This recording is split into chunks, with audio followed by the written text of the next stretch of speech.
नमस्कार, आप देख रहे हैं टीसीपी 24 न्यूज़। मैं हूं रिया अशबिलिया। आज पूरा देश राष्ट्रपिता महात्मा गांधी जी का 151वां जन्मदिन मना रहा है। गांधी जी का जीवन किसी नदी की भांति था जिसमें कई धाराएं मौजूद थी। उनके जीवन में शायद ही ऐसी कोई बात रही हो जिन पर उनका ध्यान नहीं गया हो या फिर उन्होंने उस पर अपने विचारों को प्रकट नहीं किया हो।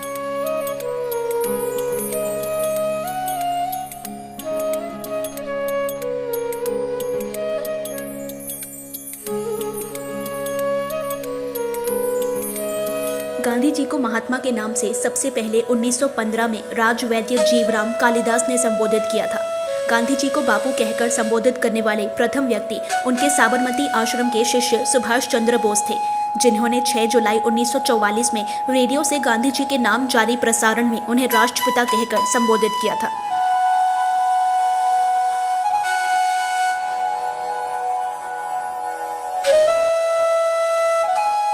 राष्ट्रपिता महात्मा गांधी के कदम 2 बार छत्तीसगढ़ में पड़े। पहली बार 20 दिसंबर 1920, वहीं दूसरी बार 22 नवंबर 1933 को। पंडित सुंदरलाल शर्मा के नेतृत्व में चलाए गए कंडेल नहर सत्याग्रह में भाग लेने महात्मा गांधी 1920 में छत्तीसगढ़ पहुंचे थे।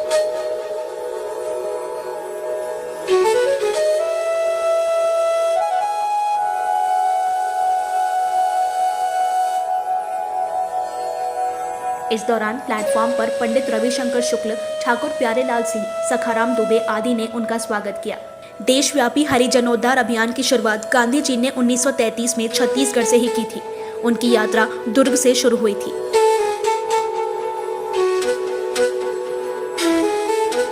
आजादी की लड़ाई के साथ साथ उन्होंने छुआछूत उन्मूलन, हिंदू मुस्लिम एकता, चरखा और खादी को बढ़ावा, ग्राम स्वराज का प्रसार, प्राथमिक शिक्षा को बढ़ावा और परंपरागत चिकित्सकीय ज्ञान के उपयोग सहित तमाम दूसरे उद्देश्यों पर काम करना जारी रखा था। महात्मा गांधी को आज हम सब याद कर रहे हैं। वैसे उन्हें हमने कभी भुलाया ही नहीं, क्योंकि महात्मा गांधी भूलने वाले हैं ही नहीं। भुलाए जाए ऐसे वो व्यक्ति है ही नहीं। और महात्मा गांधी तो हमेशा ही प्रासंगिक रहेंगे। उन्होंने आज से लगभग 100 साल या 80 साल पहले जो भी कहा या जो भी सिखाया वो हमेशा प्रासंगिक रहेगा।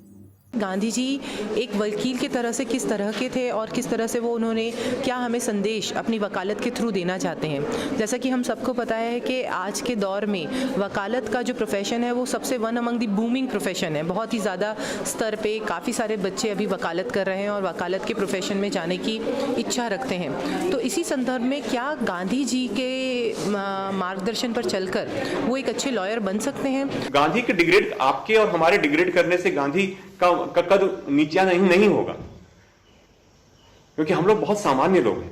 और ये विडंबना भी है भारत में कि गांधी के लिए जिस देश में नेताजी सुभाष चंद्र बोस ने उनको राष्ट्रपिता कहा, रविन्द्रनाथ टैगोर ने उनकी तुलना ईसा मसीह और गौतम बुद्ध से की, ऐसे देश में हम उनको मतलब बहुत खराब शब्दों में कहें तो बहुत गालियां तक दी जाती हैं और बहुत हम लोग निचले स्तर पर आ जाते हैं। गांधी जी का जीवन और उनका काम काफी विस्तृत है, लिहाजा उनसे कई असहमतियां हो सकती हैं, लेकिन केवल असहमतियों को रेखांकित करके हम उनकी विरासत का अपमान करने की मूर्खता ही कर पाएंगे। आज जरूरत खुद से सवाल पूछने की है, क्या उन्हें याद करना बुद्धिमता है या फिर उन्हें भुला देना बुद्धिमता होगी, या हमें उनका नाम केवल सरकारी कार्यक्रमों में लेना है और गांधी के हत्यारों को सम्मानित करना है।